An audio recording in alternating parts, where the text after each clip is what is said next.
What's up, guys? Happy 2021 to everyone. I'm super excited to start off this new year with a new video.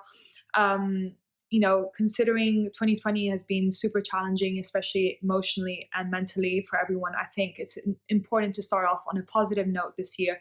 I actually was speaking with my friend the other day. We felt the literal global shift in energy from one day to the next on January 1st, because everyone's just so hopeful for 2021 after the difficulties of the past year. And what better way to start off than speaking about love and relationships?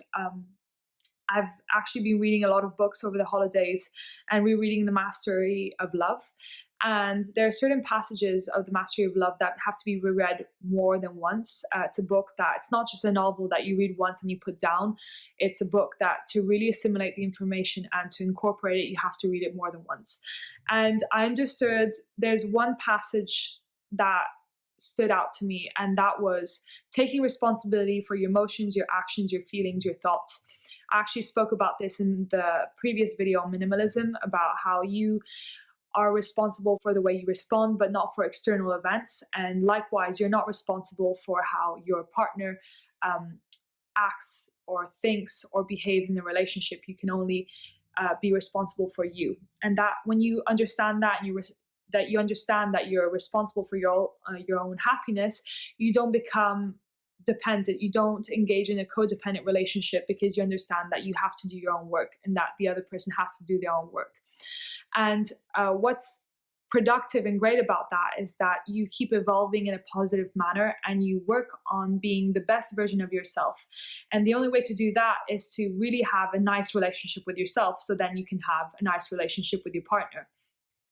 Unfortunately, when people, and I think everyone's gone through this at one point in their life, or different points in their life, until that they learn the lesson, is you cannot fix your partner's problems. You cannot fight their battles.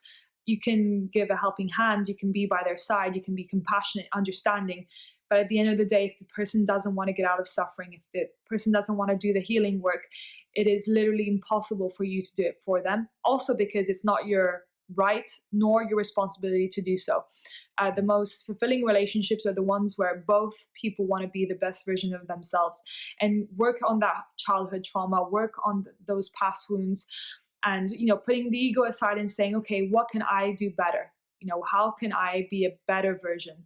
What things do I need to improve? What things have I already improved? Because also, it's important to see what you've achieved so far. And you cannot do the work for someone else.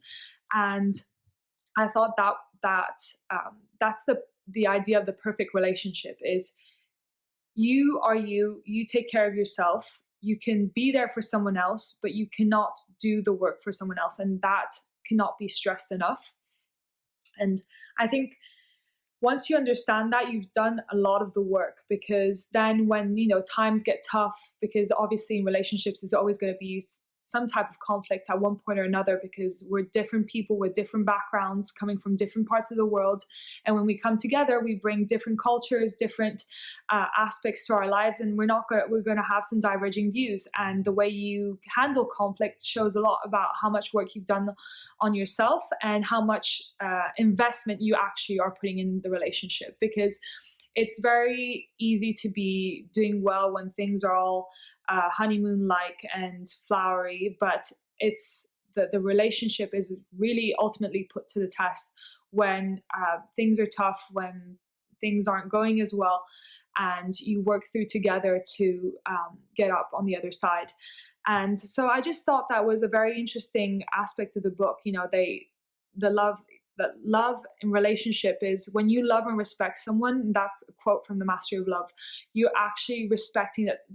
The way you can transmit that respect and showing that person that you love them is by trusting that they're going to do the work for themselves, that they can go through this, and not doing it for them. Because when you're doing it for them, you're 1, controlling, 2, disrespecting them, and 3, not showing any sign of love, like at all.